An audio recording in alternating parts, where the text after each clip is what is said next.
सच यह है कि हम लोग फरार करके आए हैं, वो भी दकियानूस और उसके सिपाहियों से। फरार करके? मगर किस जुर्म में? रूम के शहंशाह और उसके खुदाओं की आहानत के जुर्म में। हमने कल शहंशाह के सामने अपने अकीदे को आश्कार कर दिया और उसके एजाज़ में जो जश्न बर्पा किया गया था उसको दरहम बरहम कर दिया। नहीं, ये काबिल यकीन नहीं। आप लोग शहंशाह के मुकाबले पर खड़े हो गए? कैसे भागा इतने सारे सिपाहियों के दरमियान से? क्या ऐसा भी हो सकता है? कहानी लंबी है। मैंने इन हज़रात से कहा है शायद तुम हमारी मदद कर सको। मैं हाँ, मैं ये मेरे लिए फ़ख्र की बात है कि जनाब मैक्सिमिलियन और आली जनाबों की मदद करूं। हम भी दकियानूस के मुशीरों में से हैं। क्या तुम जानते हो कि शहंशाह के दुश्मनों को पनाह देने की क्या सज़ा है? चाहे कुछ भी हो जाए, मुझे कोई डर नहीं। आप जैसे बहादुर अजीज़ों को पनाह देना कम से कम काम है जो मैं कर सकता हूँ। मेरा ये ख्याल है कि हमारा यहाँ रुकना एंथोनी के लिए ख़तरनाक हो सकता है। फिलाडेल्फिया यहाँ से ज़्यादा दूर नहीं है। मुझे यकीन है कि कल सिपाही यहाँ पहुँच जाएंगे। अगर आप 1 महीना भी पैदल चलते रहें तो सल्तनत रूम की सरहदों से बाहर नहीं निकल सकते। जब मैं जनाब मैक्सिमिलियन से मुलाकात के लिए गार में जाता था, इतनी सारी चीज़ें उनसे सीखी हैं और उनकी अखलाकी खूबियों का इस कदर शैदाई बन गया हूँ कि उनकी और उनके दोस्तों की खातिर हर ख़तरे को मोल ले सकता हूँ। लिहाजा आप जब तक चाहें इस टूटी फूटी झोपड़ी में रह सकते हैं। आप लोग तो देख ही रहे हैं कि मैं इस झोपड़ी में अकेला ही रहता हूँ। एंटोनी, तुम अकेले क्यों रहते हो? यहाँ तुम्हारे बीवी बच्चे नहीं रहते? रिश्तेदार कहाँ हैं? मेरे कोई भी बच्चे नहीं हैं। अलबत्ता मैंने फैसला किया था कि शादी करूं, लेकिन जिस घर का भी दरवाज़ा खटखटाया कहा गया हम अपनी भेड़ें तेरे हवाले करेंगे, ना कि अपनी बेटियां। हमारी बेटियां भेड़ें नहीं है। उन्होंने सोचा था कि मैं उनकी बेटियों को भेड़ों की जगह चराने ले जाऊंगा।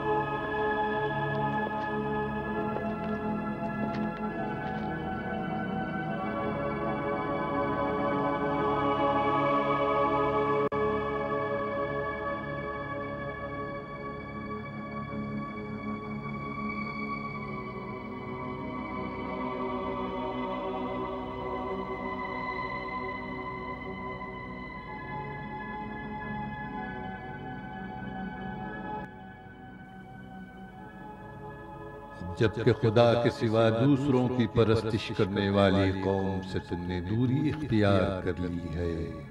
तुम्हें बशारत देता हूँ कि गार में पनाह हासिल करो ताकि तुम्हारा परवरदिगार अपनी रहमत तुम पर साया फिगन कर दे और तुम्हारी मुश्किल आसान हो।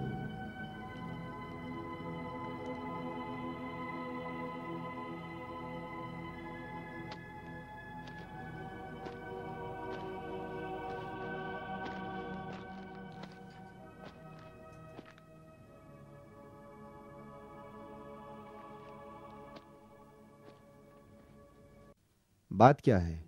जनाब मैक्सिमिलियन को क्या हुआ?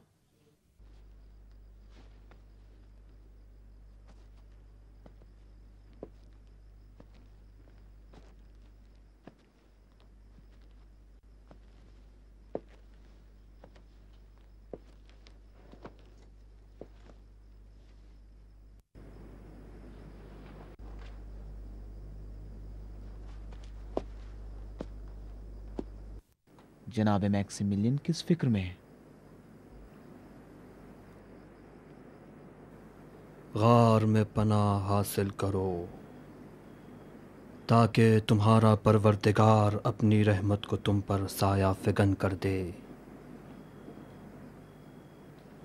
और तुम्हारी मुश्किल आसान हो जाए। गार? क्या हुआ कि गार की फिक्र में पड़ गए?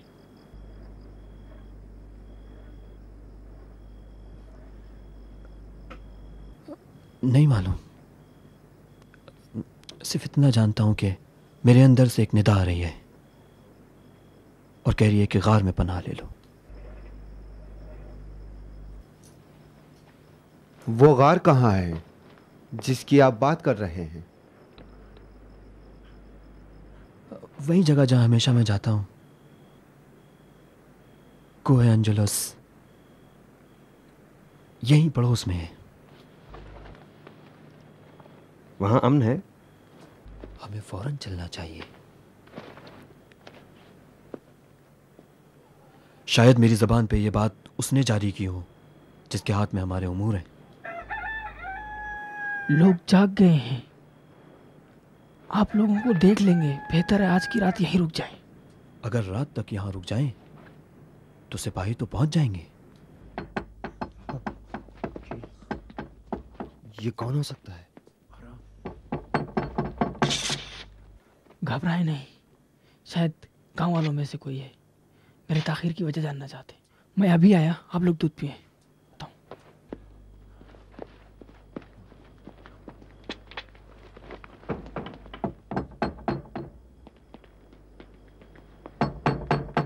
हाँ आया। अंथोनी, कहाँ हो? क्या सो रहे थे? क्यों, क्या हुआ? क्या हुआ? अरे गांव वालों ने अपने जानवर घरों से बाहर निकाल दिए हैं और तुम्हारा इंतजार कर रहे हैं। क्या जंगल नहीं जाओगे? क्यों नहीं, क्यों नहीं जाऊंगा। तुम चलो, मैं अभी आ रहा हूँ। बस जल्दी करो, तुम जल्दी जाओ ताकि लोग मेरा ज्यादा इंतजार ना करें। कहो कि मैं आ रहा हूँ, जाओ ना।